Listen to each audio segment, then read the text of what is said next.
çatlayan bir kurabiye. Fıstıklı ve çikolatalı. Buyurun, tüm detaylarıyla geliyor.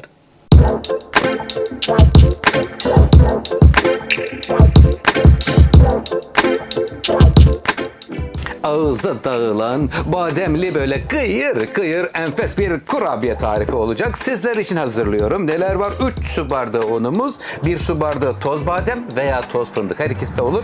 1 su bardağı pudra şekeri, 200 gram tereyağı, 2 yemek kaşığı mısır nişastası, 1 yumurta, 1 çay kaşığı kabartma tozu, 1 pakette vanilya var. Üzerinde fil dişi çikolata ve Antep fıstığı.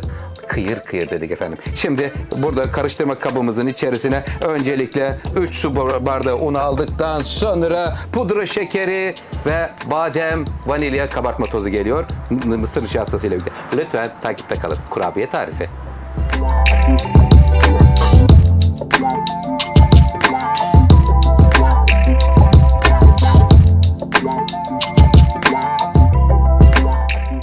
Un, pudra şekeri, nişasta, kabartma tozu hepsini karıştırdım. Şimdi sıra geldi toz bademe. Çok lezzetli oluyor böyle. Enfes kıyır kıyır bir kurabiye tarifi. 1 tane yumurta sevgiyle.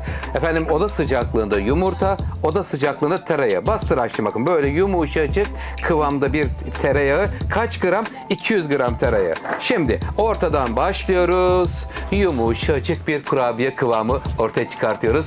Detaylar gelmeye devam ediyor.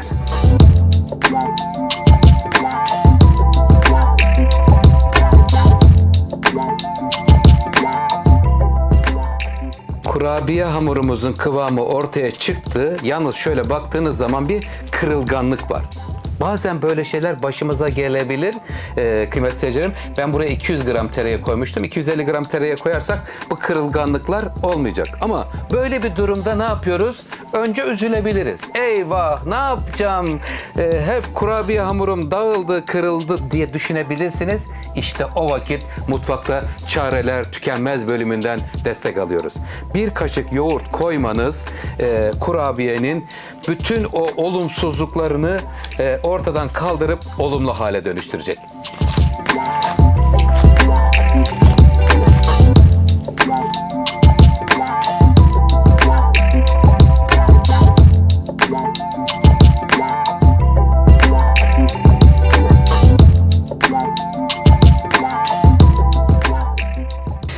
Kurabiyemizden ceviz büyüklüğünde 35 adet çıktı. Daha küçük yapmak isterseniz 40-42 tane de çıkar kıymetli takipçilerim. Gayet güzel, bereketli oluyor. 1 kaşık yoğurt ile kıvamının ne kadar yumuşak, pürüzsüz bir hale geldiğinde sizlerle paylaşmış bulunmaktayım. Efendim 170 derece ısıtılmış fırının orta katın bir altına sevgiyle gönderiyorum. İyi yolculuklar diliyorum. Sevgili kurabiyelerimiz pişerken lütfen beğeni butonuna basmayı unutmayın. Detaylar geliyor.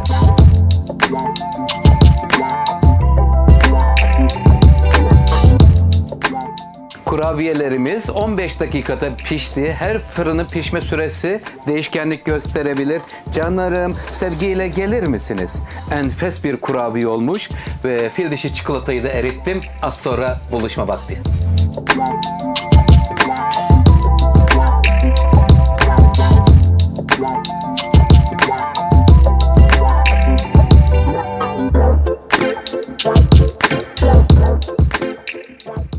Evet, çayımızı demledik. Çay hazır, kurabiyeler hazır. Kurabiyelerimizin şeklini nasıl buldunuz? Şimdi tamamen oda sıcaklığına gelince benmari usulüyle eritilmiş fil dişi çikolata. İsterseniz sütlü çikolata da olabilir. Daldıraççım. Şöyle güzelce her yerini bir çikolatayla kaplıyoruz. Çikolatayla kaplandıktan sonra Antep fıstığına sadece şöyle uç kısmını getiriyor, batırıyorum ve böyle üzeri fıstık ve çikolatayla kaplanmış oluyor.